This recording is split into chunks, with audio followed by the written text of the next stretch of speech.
ये जो मैं रिकॉर्डिंग कर रहा हूँ ना, आज मैं प्योर रिकॉर्डिंग करूंगा ये क्यूबो के डैश कैम से। ये है 3 चैनल का डैश कैम। ये देखो क्या हो रहा है। ये देखो ऑल ऑफ द सडन देखो मेरे को ब्रेक मारनी पड़ गई है। तो इसी पे ही गाड़ी चल रही है मेरी। ये देखो कैसे ओवरटेक कर रहे हैं सामने एकदम बिल्कुल आके, मतलब कोई गैप नहीं कुछ नहीं। ड्राइव है तो पेट्रोल जो है जन्नत है उसमें। फिर आप ये मत देखो कितने का डल रहा है पेट्रोल, क्या एवरेज आ रही है, कोई मतलब नहीं है। जिसमें से 2-3 पेट्रोल पंप मैंने ब्लैक लिस्ट कर दिए हैं, मैं उनका नाम नहीं लूंगा। बताता हूँ कि ये स्कॉर्पियो जो है ना, मैंने एक बार ऐसा हुआ था कि 2 महीने तक ये गाड़ी चलाई नहीं मैंने। 2 महीने तक ये गाड़ी खड़ा है यहाँ पे। तो क्या है ये नमूने यार, सड़क पे खड़ा हुआ बताओ, कोई वाइब्रेशन नहीं है, गाड़ी ऑन भी है ये भी नहीं पता चलेगा। हाय फ्रेंड्स, आज हम जा रहे हैं दिल्ली, और दिल्ली की जो राइड है पूरी मैं आपको दिखाऊंगा। हम लोग जा रहे हैं गाजियाबाद से द्वारिका। काफ़ी लंबी राइड है, आपको कुछ ना कुछ बीच में दिखता रहेगा, कुछ ना कुछ लोगों की हरकतें दिखती रहेंगी, उल्टी सीधी, रॉन्ग साइड, ये वो सब दिखता रहेगा। मैं आपको दिखाता रहूँगा, गाड़ी के बारे में बताता रहूँगा कि कैसी ड्राइव है इसकी। और सीट बेल्ट लगा ली ना, ठीक है। अब हम दिल्ली भ्रमण पार्ट 2 है। हाँ, दिल्ली भ्रमण पार्ट 2 ही है, और हम जा रहे हैं द्वारिका। और अभी अब एक्सप्रेस वे पे जा रहे हैं ना, तो इसलिए सीट बेल्ट लगाना सबसे पहले ज़रूरी है यहाँ पे। और कहीं पे भी आपकी जैसे गाड़ी अगर 60-70 तक अगर चल रही है ना, तो सीट बेल्ट लगाना बहुत ज़रूरी है। क्योंकि मैंने कई एक्सीडेंट्स देखे हैं ऐसे जिसमें हेड ऑन कोलिजन हुआ। मेरे सामने ही हुआ था हेड ऑन कोलिजन, उसका वीडियो भी है लेकिन मैंने डाला नहीं उसका। कि ड्राइवर जो है वो सीधा, जैसे ये टेम्पो है ना, इसके अंदर घुस गया, तो ड्राइवर को एक भी खरोंच नहीं आई, और पीछे 2 पैसेंजर और साइड वाले पैसेंजर क्रिटिकल हालत, वो सीधा आईसीयू में। मैंने ही उनको एडमिट कराया था आईसीयू में, उसकी भी वीडियो क्लिप्स हैं, मैं यहाँ पे थोड़े से दिखा दूंगा मैं। तो इसलिए सीट बेल्ट लगाना सबसे ज़्यादा ज़रूरी है, ठीक है। तो अब हम जा रहे हैं, और थोड़ा सा स्मॉग है इस टाइम। और गाड़ी की बात करोगे तो अभी तो सर्दियां हैं, 17 डिग्री टेम्परेचर है बाहर, और एसी की ज़रूरत नहीं है अभी गाड़ी में। तो जब एसी बंद करो ना, इस गाड़ी का, पेट्रोल गाड़ी है ऑटोमेटिक, तो एक्सीलेटर जब आते हैं तो एकदम थ्रस्ट मिलता है इसको बहुत ज़बरदस्त। वह झटके से गाड़ी जैसे होती है पीछे से धक्का मार रही है, तो एक्सीलेटर जो होता है थोड़ा सा हल्का दबाना पड़ता है मुझे, कि नहीं तो फिर बच्चे कंप्लेन करते हैं कि बार बार झटका आता है उनको, और उनकी जो होती है ना नोजिया वगैरह शुरू हो जाता है। तो इसलिए एक्सीलेटर बहुत हल्का दबाना होता है। एसी चलता है तो थोड़ा सा लोड पड़ता है कार में, तो वो झटका कम हो जाता है। तो पिकअप तो है ही ज़बरदस्त, मतलब जैसे ही आपने एक्सीलेटर दबाया नहीं कि गाड़ी भाग गई। तो जैसे अगर मुझे यहाँ से ओवरटेक करना है किसी को, तो सीधा एक्सीलेटर दबाऊंगा मैं और सीधा निकल लूँगा आगे। तो ये चीज़ इस गाड़ी में सबसे बेस्ट है कि आपको, हमेशा मैं रिलैक्स मोड में चलाता हूँ, लेकिन जब जहाँ ज़रूरत पड़ती है ना, मैं एक्सीलेटर दबा देता हूँ इसका। तो बस एक बार मिडल लेन में आ जाओ और अपना आराम से गाड़ी चलाते रहो। तो ये जो मैं रिकॉर्डिंग कर रहा हूँ ना, आज मैं प्योर रिकॉर्डिंग करूँगा ये क्यूबो के डैश कैम से। ये है 3 चैनल का डैश कैम, और इसमें फ्रंट, रियर और कैबिन ये सब रिकॉर्ड होता रहता है। तो अगर जिन लोगों को वीलॉगिंग का शौक है, जैसे मुझे है, कुछ ना कुछ हरकतें दिखाता रहता हूँ मैं रोड पे, तो मेरे लिए अच्छा हो गया कि जब भी कुछ ऐसी सामने कोई ऊटपटांग हरकत हो रही हो, तो मुझे सिर्फ बोलना शुरू कर देना है, ठीक है। तो उसमें क्या होगा कि ये नहीं है कि कुछ अर्जेंट एकदम से कोई सीन आया और मैंने जो है अपना कैमरा वैमरा ऑन कर रहा हूँ चलती गाड़ी में, पॉसिबल नहीं है। तो गाड़ी मेरे को रोकनी पड़ती है साइड पे और कैमरा ऑन करना पड़ता है, तो बहुत मुश्किल होता है वो।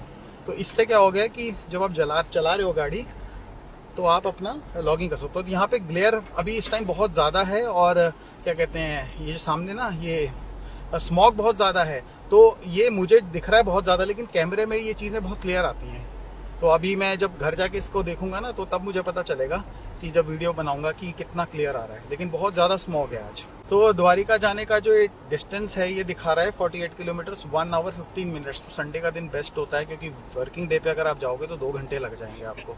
फ्रेंड्स, ये जो जैसे एक्सप्रेस वे है ना, ये तो यहाँ पे 3 लेन्स हैं। देखो, ये राइट वाली लेन जो होती है ना, ये ओवरटेकिंग के लिए होती है। तो हमें अगर खाली सड़क है तो हमें बीच में ही चलाना है गाड़ी को, और अगर कोई हमारे सामने कोई ऑब्स्टिकल आ रहा है या कोई गाड़ी स्लो चल रही है, तब हम उसको ओवरटेक करके अपने राइट साइड से जाएंगे। तो यहाँ पे आप देखेंगे, जैसे अभी मैं अपनी कॉन्स्टेंट स्पीड में चला रहा हूँ, यहाँ पे 80 की स्पीड अलाउड है, 100 की स्पीड अलाउड है, मैं 80 पे चला रहा हूँ यहाँ पे। और जैसे बस मेरे सामने आ रही है तो मैं इसको ओवरटेक करूँगा यहाँ से, ठीक है। तो अभी मैं आराम से चला रहा हूँ, क्रूज़ कर रहा हूँ अपना। क्रूज़ कंट्रोल से सबसे बेस्ट एफिशिएंसी रहती है। तो ये मैंने अभी इसको राइट का इंडिकेटर दिया, और जैसे ही मुझे खाली स्लॉट मिलेगा अपना राइट करके अपना लेफ्ट ले लूँगा फिर से। तो ये मैंने राइट लिया। कुछ लोग हैं जो बिल्कुल इसी पे ही चलाते हैं, मतलब मैंने कई सिनेरियोज देखे, जैसे एक्सप्रेस वे पे आप राइड कर रहे हो और वो चलाएंगे यहाँ 40 की स्पीड पे, तो सारा ट्रैफिक उससे डिस्टर्ब होता है, ठीक है। तो अब मैं थोड़ी सी अपनी स्पीड बढ़ा के अपनी लेफ्ट साइड पे आ जाता हूँ, ठीक है। तो यहाँ पे आप देखेंगे मैंने लेफ्ट साइड ले लिया। लेकिन जैसे रोड पे कभी कंजेशन बढ़ जाता है ना बहुत ज़्यादा, ये देखो क्या हो रहा है। ये देखो ऑल ऑफ द सडन देखो मेरे को ब्रेक मारनी पड़ गई। ये देखो ये कितना डेंजरस है। देखो ये हो क्या रहा है। देखो यहाँ पे एकदम से बस इसने बीच, ये देखो बीच में यहाँ पे लोगों को उतार रहे हैं और एकदम से गाड़ी आके रुकवा दी है मेरी यहाँ पे। मतलब कोई अकल नाम की चीज नहीं है इन लोगों में कि सीधा ब्रेक मार दी, मतलब सीधा जाकर राइड करके एकदम से गाड़ी चला दी।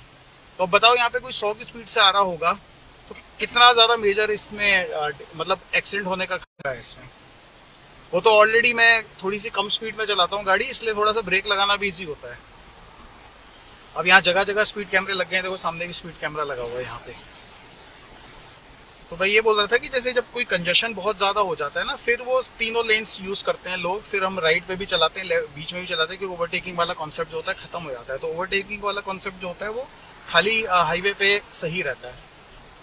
ठीक है, अभी मैं आगे जाके दिखाऊंगा दिल्ली में जब एकदम से कंजेशन बढ़ जाएगा तो हमें राइट पे लेफ्ट पे कहीं भी गाड़ी चलती है फिर वहीं चलानी पड़ती है। बस ये है कि अपनी लेन पे रहो तो बेटर है। फ्रेंड्स अभी जैसे मैंने इसमें टैंक फुल करवाया है तो मेरे को जो एवरेज इसमें मिली है वो 8.3 की मिली है एवरेज, जो कि इसी ट्रैफिक में ही चलती है मेरी गाड़ी सिटी में ही। जैसे कि जाने के टाइम देखोगे आप क्रूज कर रही है गाड़ी और आने के टाइम थोड़ा ट्रैफिक मिल जाता है, तो इसी पे ही गाड़ी चल रही है मेरी। ये देखो कैसे ओवरटेक कर रहे हैं सामने एकदम बिल्कुल आके, मतलब कोई गैप नहीं कुछ नहीं। ठीक है, मैं इसको जरा ओवरटेक कर दूंगा यहाँ से।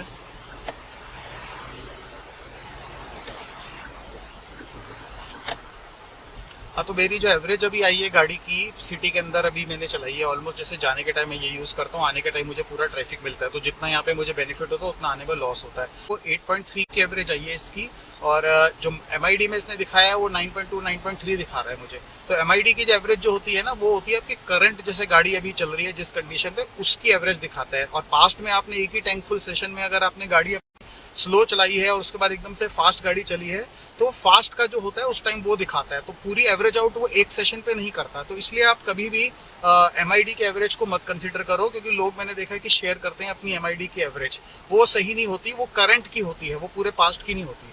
तो मेरी जो ओवरऑल एक टैंक फुल सेशन में आई है वो 8.3 है, जो कि रियल है, जिसके लिए मैंने एक्चुअल पैसा पे किया है। तो वो एवरेज आपको हमेशा शेयर करनी चाहिए और वो बहुत ईजी होता है कैलकुलेट करना। पेट्रोल पंप पे जाओ, हार्डली आपको 10-20 सेकंड लगते हैं उसको कैलकुलेट करने में। अबे देखो ये बस वालों का एक्सप्रेस वे पे है कि कहीं भी ब्रेक मार देते हैं। देखो ये ना कोई यहाँ स्टॉप है ना कुछ है, कहीं भी ब्रेक मार देते हैं। तो ये थोड़ा सा आपको ना अपने ड्राइविंग हैबिट्स में आपको अपना बनाना पड़ेगा कि ये सब सिचुएशंस आपको मिलेंगी। और ये भारी भरकम गाड़ी है तो इसको रुकने में भी टाइम लगता है। ब्रेक तो इसकी अच्छी है, हार्ड ब्रेक मार दी आपने तो पीछे वाली गाड़ी का भी आपको डिस्टेंस देखना पड़ेगा। अब देखो जैसे यहाँ पे धीरे धीरे कंजेशन बढ़ रहा है ना, तो फिर हम लोगों को इस साइड पे हम चलाएंगे गाड़ी तो ये साइड पे कोई ना कोई तो ऑक्यूपाई करके ही रखेगा। तो यहाँ पे आप स्विच कर सकते हो, कभी इधर कभी उधर। ये देखो अब हम लोग दिल्ली की तरफ अप्रोच कर रहे हैं। तो यहाँ पे मैं फ्रेंड्स एक चीज़ बताता हूँ, आपको पता नहीं होगा। यहाँ पे जैसे आप ये अक्षरधाम की तरफ घुसते हो ना, दिल्ली की साइड काले खां की तरफ, ये स्पीड कैमरे लगे हुए हैं यहाँ पे। तो ये जो चिड़िया तोते आपको दिख रहे हैं ना, ये एक्चुअल में कैमरे भी हैं और चिड़िया तोते भी हैं साथ में। तो यहाँ पे आपको देखो स्पीड लिमिट आपको फॉलो करनी पड़ेगी, नहीं तो यहाँ पे आएगा तगड़ा चालान। दोनों साइड पे हैं, आने के टाइम भी जाने के टाइम भी। अब देखो मैं ये सोच के आया था कि आज एक संडे का दिन है, एक्सप्रेस वे जो है बिल्कुल खाली होगा एकदम, लेकिन इतना ज़्यादा ट्रैफिक है कि ऐसा लग रहा है कि वीकेंड नहीं है, वीकडे ही है। तो अब जो है ये एक्सप्रेस राइड तो मेरी हो रही है ख़त्म, और अब हम जाएंगे दिल्ली के एक्चुअल ट्रैफिक के अंदर, तो वहाँ चलाएंगे गाड़ी। तो इतना जो यहाँ पे हमने इन्जॉय कर लिया ना, 60-70 से ज़्यादा स्पीड मिली ही नहीं यहाँ, चाहे 100 की लिमिट हो चाहे कुछ भी हो। ये देखो पूरा का पूरा घर जा रहा है। देखो यहाँ पे कितना सामान लगा रखा है इस बंदे ने। इसके तो बहुत मुश्किल से बैठने की जगह बनी है खुद की भी, है ना।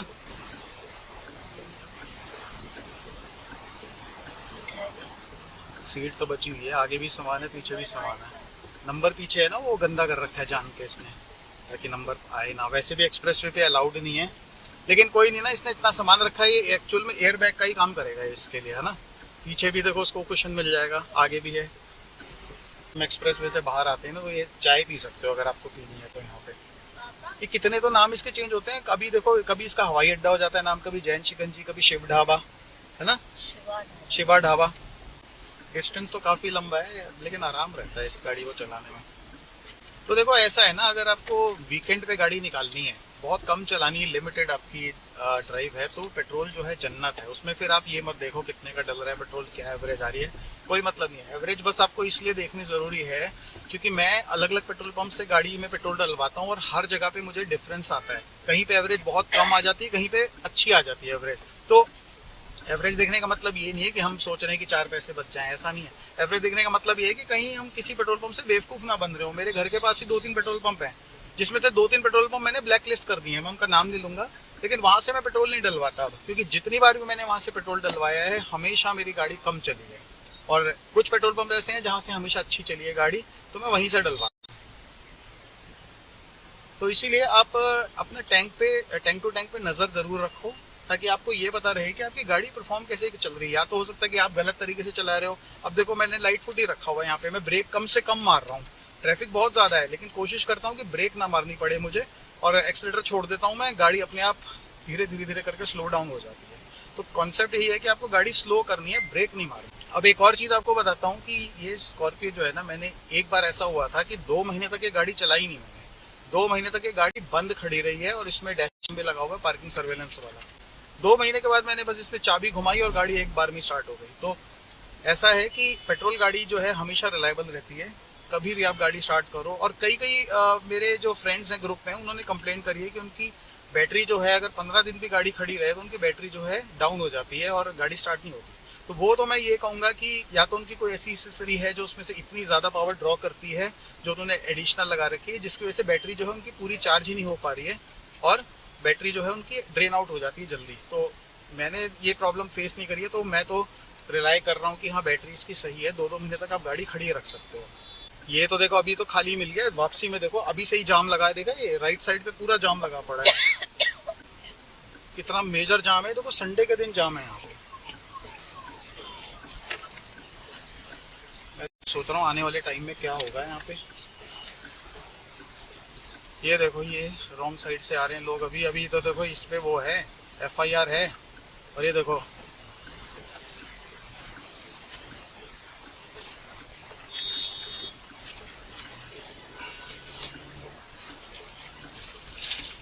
ये वाली रोड मेरे को बहुत डेंजरस लगती है, क्योंकि यहाँ से हर बार कोई ना कोई उल्टा आ ही रहा होता है, और ऐसा है कि स्पीड में ही आ रहा होता है, ये भी नहीं कि स्लो करके आ रहा होता है, स्पीड पे आ रहा होता है। तो यहाँ थोड़ा सा मैं स्लो चढ़ाता हूँ गाड़ी को। तो फ्रेंड्स AC भी हमने चला रखा है गाड़ी का, 22 डिग्री टेम्परेचर है बाहर, लेकिन हम लोग शीशे खोल नहीं सकते गाड़ी के, बहुत ज़्यादा बाहर स्मॉग है तो खांसी वांसी लग जाती है। तो खांसी लग जाती है, डॉक्टर के पास जाना पड़ता है, वहाँ पे 2-4 हज़ार का खर्चा तो वहीं हो जाता है। तो बेटर है कि अपना AC चला के चलाओ गाड़ी हर टाइम, फुल टाइम, मतलब पूरा साल AC चलाओ गाड़ी में। शीशे खोल रखे हैं, बताओ यार इतनी ठंड में। ओए ये देखो ये कौन खड़ा है यहाँ पे, क्या है ये नमूने यार, सड़क पे खड़ा हुआ, बताओ।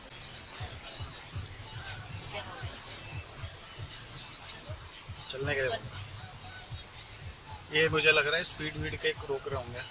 ये वो ग्रैब टूर के लिए रोक रहे हैं। अच्छा, यहाँ पे जो गाड़ी है ना मेरी बस क्रॉल हो रही है, तो ये जो है यहाँ पे एक्सीलेटर जो है दबाने की जरूरत ही नहीं है, अपना ब्रेक छोड़ते रहो और गाड़ी चलती रहेगी। अब ये देखो ये हम एम्स के पास पहुंचे हैं, अब यहाँ पे ट्रैफिक मिला है। मैं तो वीकडेज पे आता ही नहीं यहाँ पे, वीकेंड पे भी आओ तो देखो क्या हालत हो रही है ट्रैफिक की। मैं तो बचपन से यही रहा हूँ ना, तो अब यहाँ बहुत कम आता हूँ, लेकिन ऐसे ही देखा है मैंने हमेशा यहाँ पे। वीकेंड्स तो हमेशा खाली देखने हैं मैंने जब बचपन में। अब देखो ये बहुत ज़्यादा ट्रैफिक है, ये गाड़ी बंद हो रही है बार बार एक्सप्लोर करने। अब यहाँ पे जो है ना मुझे ऑटो स्टार्ट स्टॉप बंद करना पड़ रहा है, क्योंकि बार बार गाड़ी बंद हो रही है यहाँ पे, तो यहाँ पे एफिशिएंट नहीं रहती है। लंबा स्टॉपेज हो ना कहीं जहाँ पे आपको पता है कि लंबी रुकेगी, वहाँ करो, इसको मैंने डिसेबल कर दिया यहाँ पे। और क्या बोलते हैं, हाँ RPM जो है ना गाड़ी का आप नोट करके रखो, ये RPM जो है 1000 से 1500 के बीच में रहेगा, तो गाड़ी जो है बहुत एफिशिएंट रहेगी। जैसे अब यहाँ क्रॉल कर रही है गाड़ी, तो मेरा 800-900 RPM से लेके 1000 RPM के नीचे नीचे रह रहा है। तो चढ़ाई चढ़ूंगा तो थोड़ा सा 1.5 से ऊपर बढ़ जाएगा, लेकिन जब कांस्टेंट स्पीड पे गाड़ी चलती है तो जो ये है 1500 RPM रहता है। फिर गाड़ी मेरी जो है ना ये 18,460 चल चुकी है गाड़ी, तो ऐसा अभी तक तो इसमें कोई प्रॉब्लम आई नहीं है। मैं लद्दाख स्पीति लेके गया था, आपको पता ही है, वहाँ पे बस मेरे चारों टायर्स हैं वो ख़राब हुए थे और पंचर वंचर काफ़ी लगे थे 7-8 उसमें, तो वो अभी स्टेबल हैं सारे, जब से मैंने पैच लगवाया ना स्टेबल है। उसके अलावा बस एक आवाज़ है जो पीछे वाले टायर से टिक टिक की आ रही है आवाज़, अभी ये 20,000 की सर्विस में कराऊंगा ना, तो वही एक प्रॉब्लम है इसमें, बाकी गाड़ी में कोई प्रॉब्लम ऐसा चाहिए नहीं है।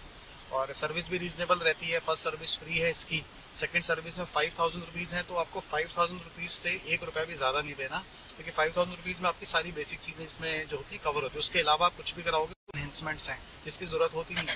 कई फ्रेंड्स ने मेरे बताया है कि सर्विस सेंटर वालों ने उनसे 10,000 से 15,000 भी चार्ज किए सेकंड सर्विस के, पेट्रोल ऑटोमेटिक के। तो मैंने उनको स्ट्रिक्टली बोल दिया है कि इससे ज़्यादा जो भी उन्होंने काम किया है ना, वो ना भी कराओगे तो कोई फ़र्क नहीं पड़ेगा। तो मेन जो होता है इससे इंजन ऑयल वगैरह इसका बदलता है सेकंड में, आपकी बुकलेट में सारा लिखा हुआ है, तो वो आपको देखना है। बाकी ऐसा गाड़ी में कोई प्रॉब्लम नहीं रहेगी आपकी, गाड़ी एकदम मस्त है। इंफोटेनमेंट में थोड़ा बहुत ग्लिच आ जाता है, वो ऐसा है कि बस आप गाड़ी को रीस्टार्ट करो, कुछ उसमें ज़्यादा दिमाग नहीं लगाना। कई जैसे उसमें लोग सजेस्ट करते हैं कि अपनी बैटरी के टर्मिनल्स निकाल लो, वहाँ तक की नौबत ही नहीं आएगी, टर्मिनल वगैरह कुछ नहीं निकालना आपको। गाड़ी में कुछ भी हैंग हो गया है, उसमें एक रीज़न ये भी हो सकता है कि आपके मोबाइल से ही उसकी कनेक्टिविटी में प्रॉब्लम है, तो हो सकता है मोबाइल में ही प्रॉब्लम हो। करना कुछ नहीं है, आप गाड़ी बंद करो, 10 मिनट के बाद चाबी लगा के स्टार्ट करोगे तो एकदम स्टार्ट हो जाएगा। आप भूल भी जाओगे कि इसमें प्रॉब्लम आई थी। तो उसमें कोई ज़्यादा स्ट्रगल की ज़रूरत नहीं है, कुछ भी करने की ज़रूरत नहीं है, बस अपना गाड़ी बंद। कुछ भी होता है जैसे ब्लैंक स्क्रीन हो गई, MID गायब हो गया, कुछ भी हो गया, लेकिन ये होता है बहुत रेयर, मतलब महीने में एक आध बार हो जाएगा। तो ऐसा कोई बहुत बड़ा इशू नहीं है वो कि आप कहो कि गाड़ी बेकार है, ये वो कुछ नहीं है उसमें। पेट्रोल गाड़ी है, आवाज़ है नहीं इसमें बिल्कुल भी, कोई वाइब्रेशन नहीं है, गाड़ी ऑन भी है ये भी नहीं पता चलेगा आपको। और मुझे तो ऑलमोस्ट 2 साल हो गए हैं इस गाड़ी को चलाते हुए। तो मैं जब भी गाड़ी का दरवाज़ा खोलता हूँ ना, अभी भी मुझे वो नई वाली फीलिंग आती है, गाड़ी की नई वाली खुशबू जो होती है ना, एक शोरूम वाली, वो अभी भी आती है इस गाड़ी में मुझे। गाड़ी कम चलती है और बेसमेंट में खड़ी रहती है ना, तो इस वजह से गाड़ी हमेशा फ्रेश रहती है। ये देखो हमारे इंडिया का एक ये है नेशनल ट्री है, जैसे कोई गाड़ी ब्रेक डाउन हो जाती है ना तो ये लगा देते हैं, तो नेशनल साइन है हमारी गाड़ी, हमारे यहाँ का, कि गाड़ी ब्रेक डाउन हो रखी है। ये फूल पत्तियाँ तो आपको हर जगह मिल जाएंगी, तो ये एक साइन अच्छा है कि गाड़ी ब्रेक डाउन हो रखी है। बाकी मैंने एक चीज़ और नोट करी है, एक और आपको बता देता हूँ, E20 से मुझे नहीं लगता कि इस गाड़ी में कोई भी फ़र्क आया है 19-20 का भी। रीज़न ये है कि ये E10 कंप्लायंस है, लेकिन ये E20 के इक्वलेंट ही है ऑलमोस्ट। जब ये शोरूम से निकली थी तो E10 का इसमें लेबल लगा हुआ था, लेकिन शोरूम वालों ने बोला कि E20 के कंपेटेबल ही है, बस वो लेबल इसमें जो है वो लगा हुआ है E10 का। इसमें मैंने देखा है कि एज सच कोई ड्रॉप नहीं आया है माइलेज में। जैसे पहले भी जब मैंने गाड़ी खरीदी थी, जैसे मैं चला रहा था, अब भी ऐसी ही चल रही है गाड़ी, चलाने में कोई डिफरेंस नहीं आया। तब भी 9, 9.5, 8.5 ऐसी ही एवरेज आ रही थी। वो डिपेंड करता है आपके ट्रैफिक के ऊपर। बाकी स्विफ्ट जो मेरे पास है उसमें तो 3-4 का डिफरेंस बहुत मेजर आया है। जो 2018 की स्विफ्ट है ऑटोमेटिक, उसमें तो 4 की एवरेज एकदम, अभी लास्ट ही वीक मैंने उसमें एवरेज कैलकुलेट करी, 14.5 की एवरेज आई है, जो कि सर्दियों में मैं गाड़ी चला रहा हूँ वो वाली। और एवरेज जो है कभी भी उसकी 16.5, 17 से कम, 18 से कम कभी भी नहीं आई थी उसकी। तो वो बताओ, सर्दियों में के मौसम में भी एसी हम चलाते हैं उसमें, लेकिन वो ये कि एसी इतना ज़्यादा लोड लेता नहीं है सर्दी में, उसके बाद भी एवरेज 14.5 की आ रही है। तो मैंने वो बताया ना, एक डिफरेंस पेट्रोल पंप का भी है। एक पेट्रोल पंप है जहाँ से मेरी, उसमें भी एवरेज 14.5 की आएगी, एक से 16.5 की आएगी, तो वो भी है। लेकिन E20 से फ़र्क तो पड़ा है मेरा स्विफ्ट के अंदर। ये जो ऐसे ऐसे करके हम गाड़ी निकालते हैं ना, सांप बना के ऐसे ऐसे, वो उस पर तबीयत खराब होती है ना। एक और चीज़ आजकल देखिए, गाड़ियों में इलेक्ट्रॉनिक्स इतना ज़्यादा डालना शुरू कर दिया है कि भाई इलेक्ट्रॉनिक्स के नाम की गाड़ियाँ बेचते हैं। 20 इंच की स्क्रीन, 10 इंच की स्क्रीन, अरे ये सब जब गाड़ी चलाते हो ना कुछ काम नहीं आता। आपको गूगल मैप देखना होता है जिसके लिए 8 इंच की स्क्रीन भी सफिशिएंट होती है। तो इतनी सारी गाड़ी में उसको कंप्यूटर बना देना, वो सब चीज़ें बेकार हैं। और प्लस आपको जो एक्चुअल में हार्ड बटन्स होते हैं ना गाड़ी में, वही सबसे बेस्ट होते हैं, क्योंकि हार्ड बटन से क्या होता है, आपकी मसल मेमोरी जो होती है ना, वो हमेशा सही काम करती है। तो आप बिना देखे आप सीधा उसी सही बटन पे आप हाथ लगाओगे। तो ये जो गाड़ियों में जो अभी ये कॉन्सेप्ट है ना कि ये हर चीज़ उन्होंने सॉफ्टवेयर बेस कर दिया है, मैन्युअल ड्रिवन कर दिया, वो कंप्लीट न्यूसेंस है। और आने वाले टाइम में वो सब बैन होने वाली है। रेगुलेशन के हिसाब से आपको गाड़ियों में हार्ड बटन देने ही पड़ेंगे। तो मैं कभी भी ये चीज़ सपोर्ट नहीं करता कि गाड़ियों में बहुत ज़्यादा इलेक्ट्रॉनिक्स हो। जितने ज़्यादा इलेक्ट्रॉनिक्स होंगे उतनी ही गाड़ी में ग्लिचेस आएंगे।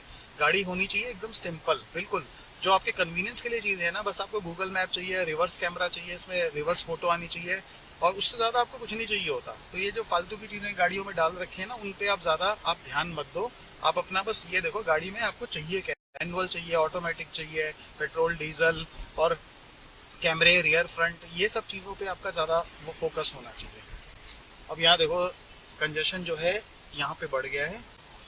ये देखो ये BMW जा रही है टैक्सी में, 7 सीरीज़ की है। तो यहाँ पे ना एक रूल और भी है कि आपको ट्रैफिक फ्लो के साथ ही आपको ब्लेंड होना पड़ेगा। आप अपना अलग से नहीं गाड़ी चला सकते, ट्रैफिक फ्लो के हिसाब से चलोगे तो सही रहेगा। ठीक है, वैसे भी आप चाहोगे भी तो आप नो नो ऊपर एरोप्लेन देखो, ऊपर यहाँ से दिखेगा, वो जाता हुआ दिखेगा वहाँ से एरोप्लेन। देखा ऊपर देखो विंडो से, वो उधर दिखेगा बेटो, अभी उधर चला गया, पीछे देखो उधर। तो जब ऐसा कंजेशन आता है ना तो आपको ट्रैफिक के साथ ही ब्लेंड करना पड़ेगा अपने आप को। आप अपने हिसाब से नहीं गाड़ी चला सकते कि मैं तेज चला लूँ, राइट लेफ्ट लूँ, आप कहीं नहीं जाने वाले, वहीं रहोगे। तो बेटर है कि ट्रैफिक के साथ अपने आप को ब्लेंड करो और स्पीड के हिसाब से चलो, जैसी गाड़ी की बाकी स्पीड चल रही है, तो आपको ज़्यादा ब्रेक लगानी नहीं पड़ेगी। वही देखो टावर है, इतना इतना इसको भारी कर दिया है, तो ऐसा लग रहा है अपने इसी वेट से ना गिर जाए कहीं ये। ऐसा लग रहा है टेढ़ा भी हो रखा है थोड़ा ये, है ना। यहाँ का देखो बोर्ड ही उखाड़ दिया इन्होंने, तो कोई नया होगा पहली बार पता ही नहीं चलेगा उसको। देखो ये शायद लगा रहे हैं बोर्ड, ये देखो पूरी टूटी हुई सड़क मिल गई यहाँ पे एक मुझे। इसको थोड़ा सा स्लो निकाल रहा हूँ मैं, क्योंकि ये गाड़ी ना बहुत ज़्यादा हिलती है, बहुत ज़्यादा हिलती है, फिर बच्चे की तबीयत खराब हो जाती है, मेरी खुद की भी हो जाती है। तो ये है कि गाड़ी तो आपकी चलेगी आराम से इस पे, लेकिन ये है कि थोड़ा आपको स्लो करना पड़ेगा, गाड़ी बहुत ज़्यादा जो है हिलती है। छोटा सा लद्दाख बना रखा है इन्होंने यहाँ पे सैंपल के लिए। वैसे एडवेंचर पार्क में अलग से जाने की जरूरत है नहीं, ऐसी जगहों पे भी आप ये गाड़ी चला सकते हो एडवेंचर के लिए। गाड़ी में 1.5 घंटे से चला रहा हूँ ऑलमोस्ट, अब 5 मिनट रह गए हैं पहुँचने के लिए, लेकिन थकावट नहीं होती इस गाड़ी को चलाने में। जिसको ऑटोमेटिक का शौक है उसके लिए यही है कि उसको बहुत रिलैक्स ड्राइविंग चाहिए, मतलब कोई ज़्यादा दिमाग नहीं लगाना, अपना गाड़ी बस चल रही है, आराम से चल रही है। मैनुअल वालों का थोड़ा ये रहता है कि उनको पूरा कंट्रोल अपना हाथ में चाहिए गाड़ी का। तो जनरली मैंने देखा है मैनुअल वाले वो लोग होते हैं जिनको बहुत ज़्यादा हैवी फुट ड्राइविंग करनी होती है, तो वो वाले मैनुअल को ज़्यादा प्रेफर करते हैं जो हैवी फुट वाले होते हैं। ऑटोमेटिक वाले होते हैं जो बिल्कुल रिलैक्स मोड में गाड़ी चलाना चाहते हैं, जो ज़्यादा मतलब टेंशन नहीं लेना चाहते, बस चल रही है जैसी मर्जी चल रही है, अपना आराम से चलाते हो गाड़ी। और जिनकी ड्राइव बहुत लंबी होती है, जैसे सिटी में 2-2 3-3 घंटे गाड़ी चलानी है एक टाइम पे, सुबह 2 घंटे शाम को 2 घंटे, उनके लिए ऑटोमेटिक जो है बेस्ट है। गियर शिफ्टिंग इसमें ऑप्टिमम रहती है, तो आपको कोई टेंशन नहीं लेनी, ना आपको समझना है ना आपको देखना है कि कौन सा गियर कब शिफ्ट हो रहा है। अलग अलग गियर शिफ्टिंग का रेशियो रहता है, उसका भी मैं वीडियो बनाऊंगा। चढ़ाई पे गियर रेशियो चेंज हो जाता है, प्लेन्स पे चेंज हो जाता है, उतरने के टाइम चेंज हो जाता है। भाई रॉन्ग साइड वाला भी ये शुरू नहीं हुआ क्या, FIR वगैरह वाला? देखो कैसे मजे से सब लोग झूल रहे हैं यहाँ पे।